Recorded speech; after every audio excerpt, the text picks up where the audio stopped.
gawa ng masasamang elemento ang naninirahan sa mga katawan nito.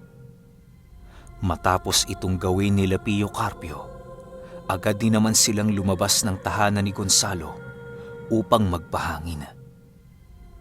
Habang patuloy silang nagbibigay puder sa mag-iina ni Gonzalo, pilit nilang inaalis ang paglipas ng oras.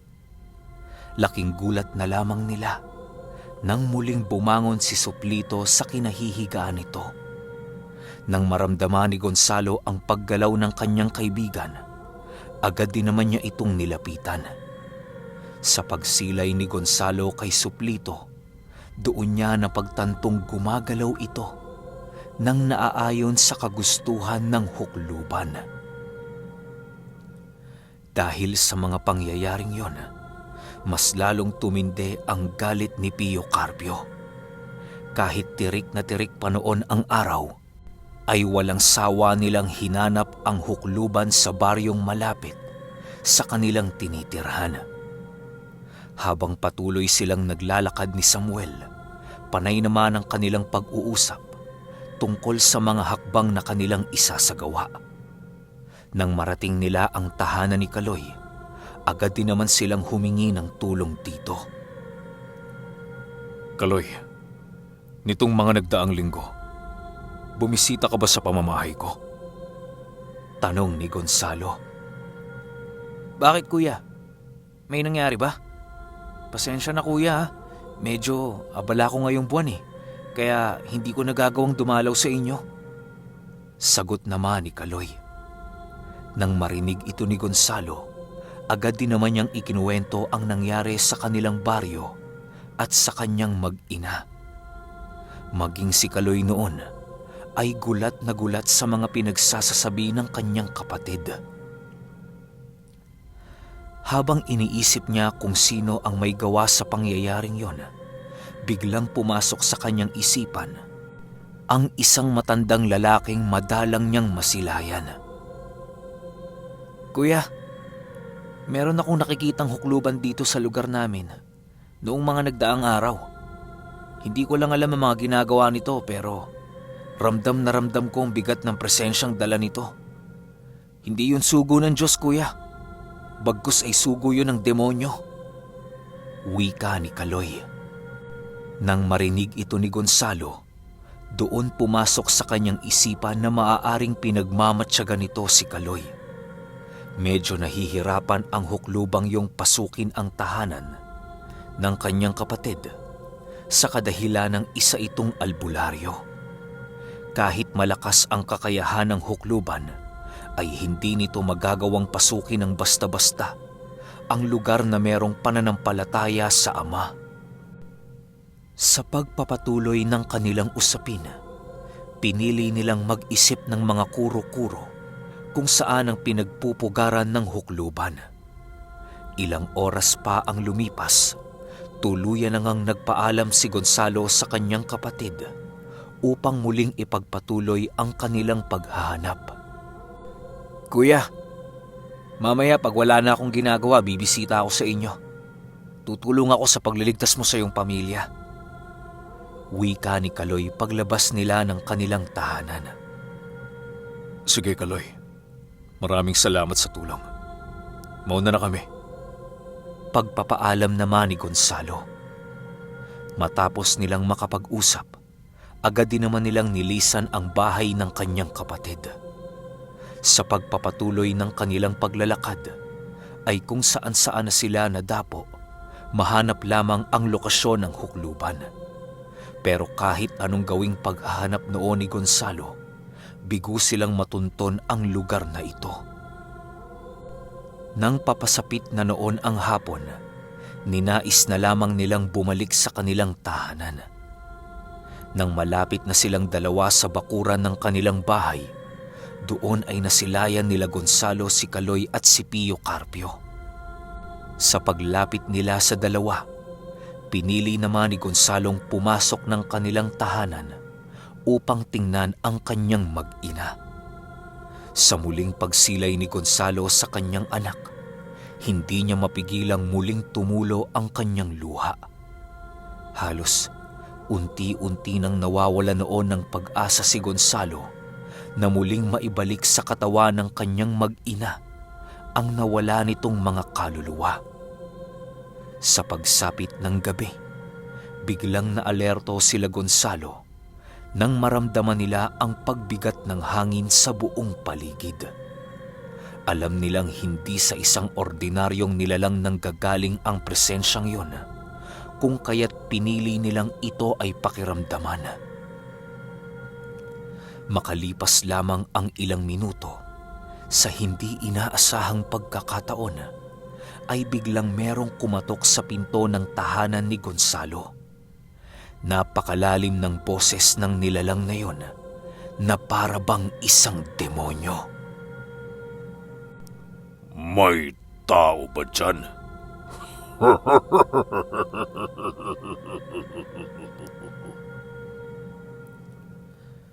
Wika ng nilalang habang patuloy itong kumakatok.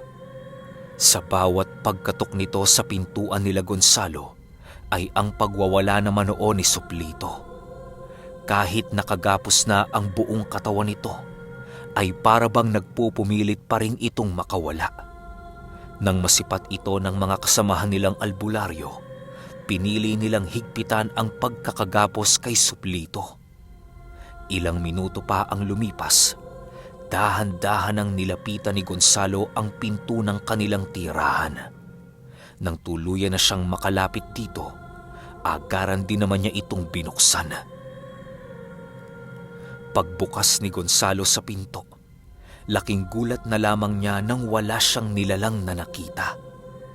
Sa pagsilay ni Gonzalo sa labas ng kanilang bakuran, doon bumungad sa kanya ang isang matandang hukluban.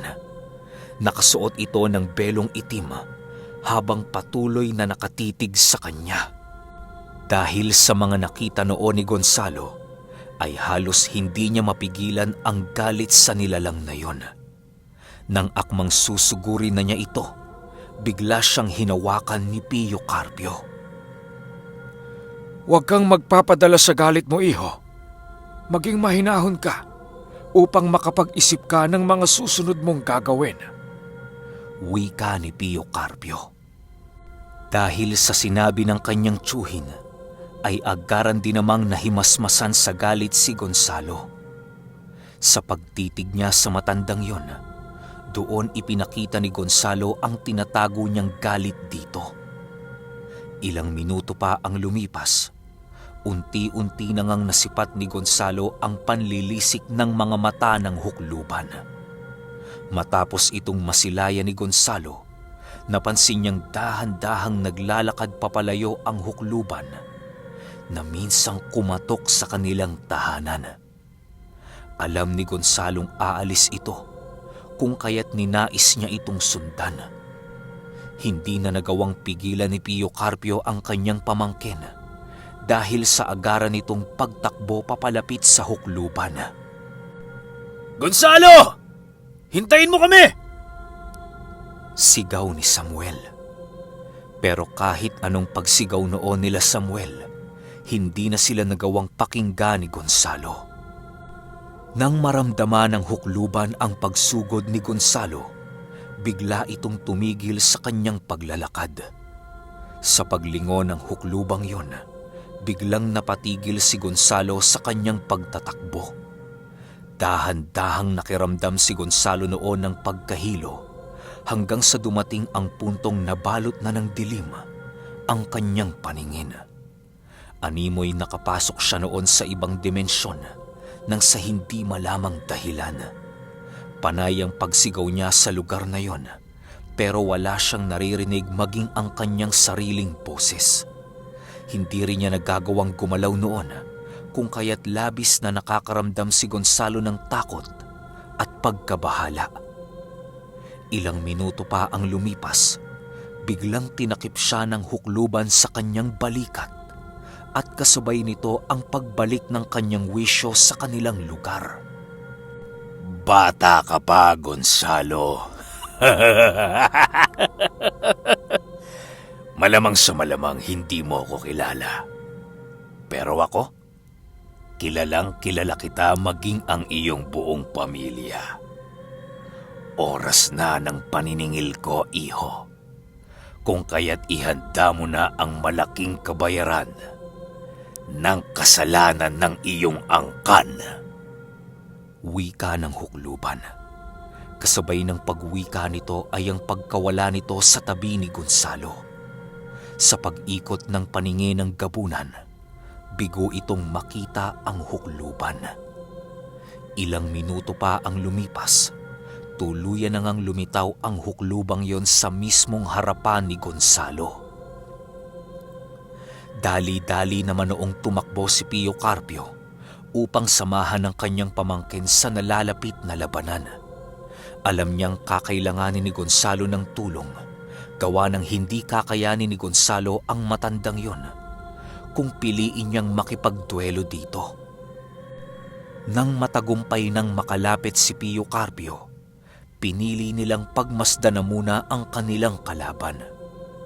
Habang patuloy silang nagkakatitigan, biglang nakaramdam si Gonzalo ng pag-usli ng isang nilalang sa ilalim ng lupang kinatatayuan ng hukluban. Pagtitig niya sa ilalim ng mga paa nito, doon niya nasipat ang 3 maiitim na laman lupa na nakatitig sa kanila ng kanyang tiyuhin. Kasabay ng pagsipat dito ni Gonzalo ay ang pagrinig niya ng mga mahihinang bulong na nanggagaling sa mga laman lupa. Nagsasalita ang mga lamang lupang yon sa hukluban na para bang meron itong ibinabalitang mahalagang bagay. Makalipas pa ang ilang minuto, dahan-dahan nang gumalaw ang hukluban na para bang nagtatangka itong lusubin sila Pio Carpio. Nang masipat ni Gonzalo ang kakaibang galaw nito, hindi na ito nagdalawang isip na lumusob. Sa pagsugod ni Gonzalo sa kinaroroonan ng matanda, ay ang agaran nitong pagpalit ng kanyang anyo. Pinili niya ding kunin ang tabak ni Mapulon upang mas madali niyang mapatay ang hukluban. Paglapit niya dito, bigla na naman siyang napatigil nang biglang nandilim ang buong paligid. Halos hindi niya magalaw ang kanyang buong katawan nang hindi malaman kung ano ang dahilan. Kahit ano pa ang kapangyarihang taglay mo, hinding-hindi mo ko kakayanin. Bata ka pa, iho, at wala ka pa sa kalingkingan ng abilidad ko.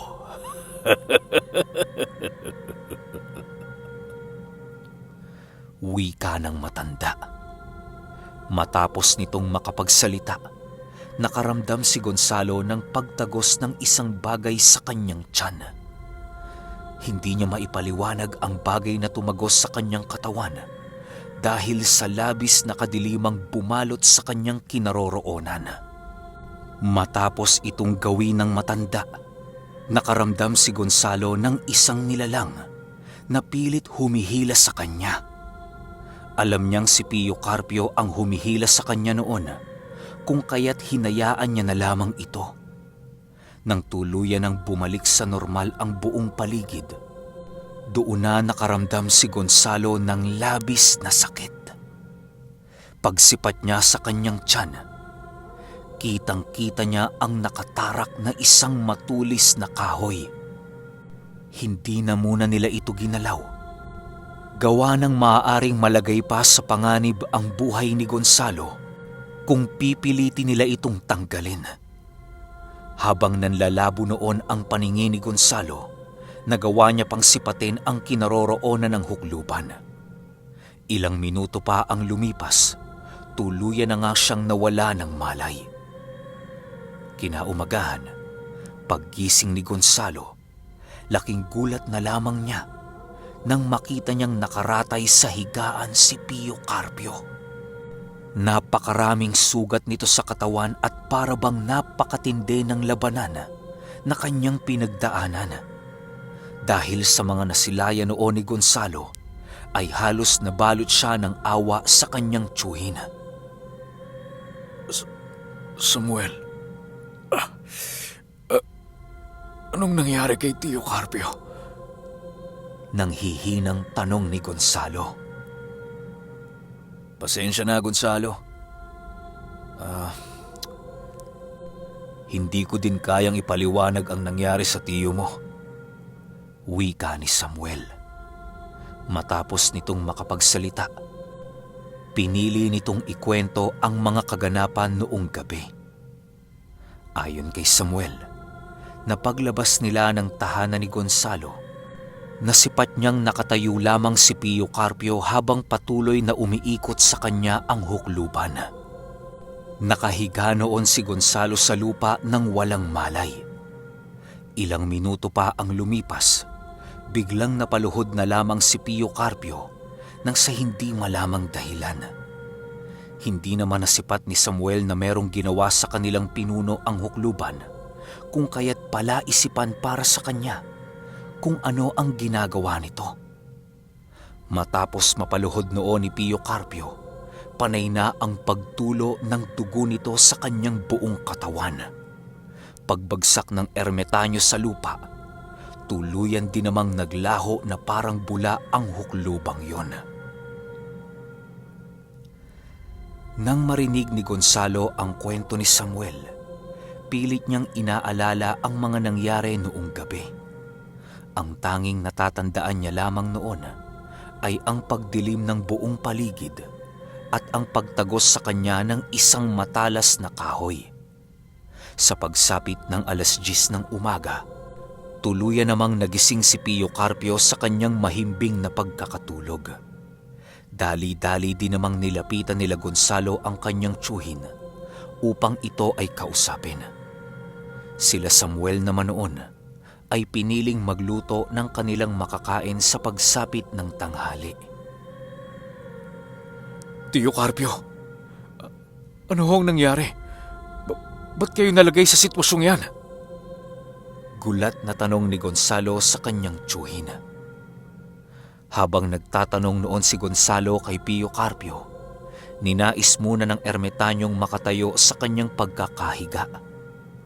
Pagtayo nito, agad din naman siyang inalalaya ni Gonzalo. Hindi na noon ininda ni Gonzalo ang kanyang sugat sa tiyan dahil sa labis na pag-aalala sa kanyang tiyuhin. Pagdating nila sa kusina ng kanilang tahanan, agaran din naman nilang pinaupo si Pio Carpio sa upuan. Doon na sila nag-umpisang magtanong sa ermetanyo sa kung anong nangyari dito noong minsan niyang nakaharap ang hukluban.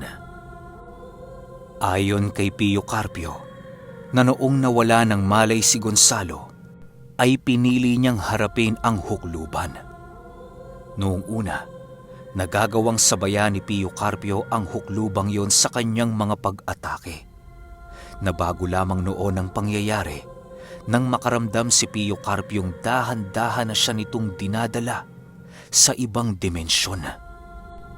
Kagaya ni Gonzalo, naranasan din ni Pio Carpio ang karimlang kanyang napuntahan noong mga panahong kinakalaban niya ang hukluban. Sa pagpasok ni Pio Carpio sa mundong yon, ay halos nawala ang lahat ng kanyang abilidad sa pakikipaglaban. Kahit daliri niya ay hindi niya kayang maigalaw nang sa hindi maipaliwanag na dahilan. Matapos mahulog ni Pio Carpio sa patibong ng hukluban, doon na nga siya pinaulanan nito ng pag-atake. Habang patuloy na inuundayan ng saksak si Pio Carpio, ay nakakapagtakang hindi niya nagagawang makaramdam ng sakit sa mga sugat na ginawa ng hukluban. Pagbalik niya sa orihinal na dimensyong kanyang kinalalagyan, laking gulat na lamang niya nang masilayan niya ang huklubang yon. Dahan-dahan na nitong tinatago ang kanyang talibong. Kasabay ng pagsilay dito ni Pio Carpio ay ang agarang pagramdam niya ng labis na sakit sa kanyang katawan. Nang hindi na niya makayanan ng sakit, pinili niyang lumuhod na lamang sa kanyang kinatatayuan. Doon na din nakaramdam ng pagkahilo si Pio Carpio at hindi naglaon ay ang pagkawala ng kanyang wisyo. Dali-dali din naman silang kinuha noon ng kanilang mga kasama upang ipasok sila sa tahanan ni Gonzalo. Dagdag pa ni Pio Carpio, naramdam niyang walang balak ang huklubang yun na kitilan sila ng buhay. Maaaring ang nais lamang nito sa kanila ay ang maipakita ang kakaibang kapangyarihan nito sa lahat ng aspeto ng pakikipaglaban. Habang patuloy na nag-iisip sila Pio Carpio ng kanilang susunod na hakbang, ay bigla na namang nagpupumiglas si Suplito. Agaran din naman itong nilapitan nila Samuel upang ito ay mapakalma. Sa paglapit nila kay Suplito, doon nila napagtantong hindi na normal ang pinagdadaanan nito. Bumubula na kasi noon ang bibig ni Suplito at dumidilat-dilat na ang mga mata nito. Nang wala nang naisip na paraan si Samuel, ninais niyang tawagin na lamang si Gonzalo upang matulungan ang kanyang kaibigan. Nang marinig ni Gonzalo ang pagsigaw ni Samuel, agaran din naman itong lumapit sa silid na kinahihigaan ni Suplito. Pagpasok ni Gonzalo sa silid na yon, laking gulat na lamang niya nang masilaya niya ang kakaibang inaasal ng katawan ni Suplito. Ilang minuto pa ang lumipas, biglang umunat ang katawan nito at dahan-dahan ang nawawala ng buhay. Pilit pa noong inililigtas nila Samuel ang kaibigan ni Gonzalo, pero bigo silang madugtungan ang buhay nito. Bago pa man makarating si Pio Carpio sa hinihigaan ni Suplito, tuluyan na nga itong nawala ng buhay. Wala nang nagawa noon si Gonzalo kung hindi ang umiyak ng umiyak dahil sa pagkamatay ng kanyang matalik na kaibigan. Hindi niya noon maisip kung ano ang gagawin niya ngayong wala na si Suplito. Labis-labis din ang takot at pagkabahala noon ni Gonzalo dahil baka susunod na ang isa sa kanyang mag-ina. Habang patuloy ang pag-iyak noon ni Gonzalo, wala din namang nagawa ang kanyang mga kaibigan upang mapagaan ang kanyang sakit na nararamdaman. Pinili na lamang nila Samuel noon na iwan si Gonzalo upang kahit papaano'y magkaroon ito ng pribadong oras para makausap ang bangkay ng namatay niyang kaibigan. Habang nasa labas noon sila Samuel, panay naman ang ginagawang pagtanong nito sa ermitanyo. Ermitanyong Carpio, bakit naman ho namatay ng ganong kadali si Suplito? Tanong ni Samuel. Inaasahan ko na ang pangyayaring ito, Samuel. Alam kong hindi na magtatagal si Suplito noong nadukot ang kaluluwa nito. Kapag ang ordinaryong tao ay nanakawan ng wisyo, magsisilbi na itong taning sa kanyang buhay.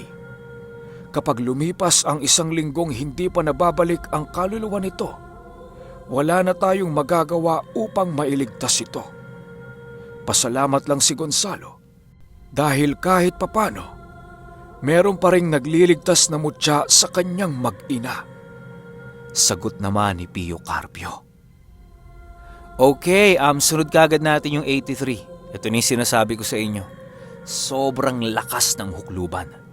Kita-kits tayo sa next episode. Salamat.